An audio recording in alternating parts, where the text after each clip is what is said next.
What we've seen throughout time over the last 100+ years is that the American economy has been resilient and it's not going away. I know there's a lot of negativity out there. Oh, the world is ending, that inflation is going to destroy the economy, is going to destroy the dollar.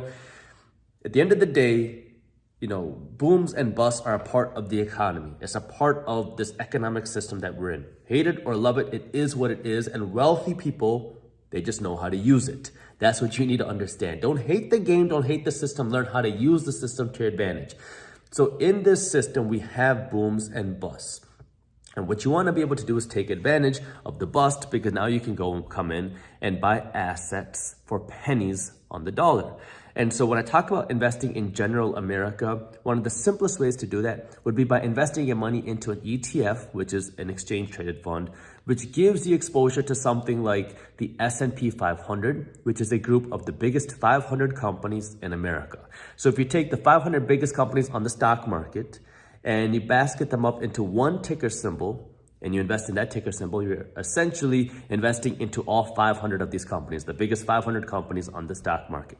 There's a couple big ETFs that allow you to do this. VOO is one, SPY is another one. I'm personally invested into VOO, I have to let you know that. But when you invest in either one of those, you're getting exposure into the biggest 500 companies in America. And so if you believe in the future of America, and America goes through a tough time, we go through a recession, we go through a slowing economy, we go through this bear market, guess what? The biggest companies are gonna get hurt, which means these stocks go on sale, the prices go down. And if you invest in these ETFs, well, now you have the ability to own a piece of that. And then as it starts to go back up, because if you believe in the future of America, it will go back up. Well, now you got to buy them on sale, and your cash, whatever you used to buy it, was able to buy you more shares of these companies. The thing that I want to mention now is, if you are going to be investing in individual companies, you have to understand that, one, that means more risk, and that also means more research on your end. Because if you invested in one company, whatever you want to say, let's say you invest in Amazon because you believe in the future of Amazon.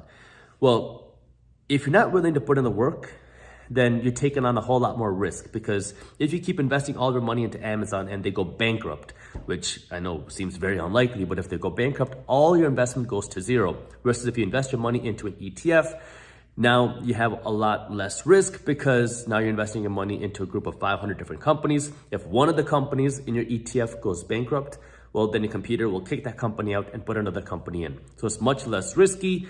And so if you want to invest in individual companies, that's fine. I mean, you can make much bigger returns that way, but you have to be willing to put in that work to do that research. If you don't want to put in that work to do that research, and you still want to invest in individual companies, then the next best thing would be for you to get a stock advisor, for you to hire an expert who's actually giving your stock picks, because somebody has to be doing that research. And if that's something that you're interested in and you're looking for someone to help you with that, well, then an easy way for you to do that is to check out our sponsor, Motley Fool. Because if you have $1,000 and you're looking for a way to invest in individual companies, they have something called the Motley Fool Stock Advisor, where they have experts who will email you stock picks every single month. The way it works is, every month, their analysts will email you 2 stock picks that you can invest your money in. And their goal is for you to invest your money in these and see a big return on your money. And you're probably thinking, well, why would I want to trust these advisors or these experts? Well, at the time of me recording this video, their stock picks have returned an average of more than 300%. Now, does this mean that you're guaranteed to make money? No, of course not. Investing has risks, but you have to understand their philosophy when it comes to investing, because their philosophy isn't for you to just buy a couple stocks and hold on to it for 6 months. Their philosophy is for you to go out and buy a portfolio of 25 different stocks and hold on to them for at least 5 years. So it's a long-term investment game. So if you want to learn more about the Motley Fool Stock Advisor and see how you can become a member in the program and join the investment community, I'll put the link to how you can do it down in the description below. Now, this brings me to number 2, which is investing in tech. Now, the tech sector is going to be hit very hard over the next 6 months and the next 12 months because of the changing economy. We have interest rates going up, which hurts the speculative companies, the tech companies, the growth companies the hardest. So you can expect the tech sector to go on sale, because you're gonna see some of these companies probably go away. Now, like I mentioned in the beginning of this video, when you have these types of environments, toxic assets, bad assets will cause the price of good assets to go down. This is where you want to be able to look for the good assets, because the tech industry is not going away. Technology is still going to be around.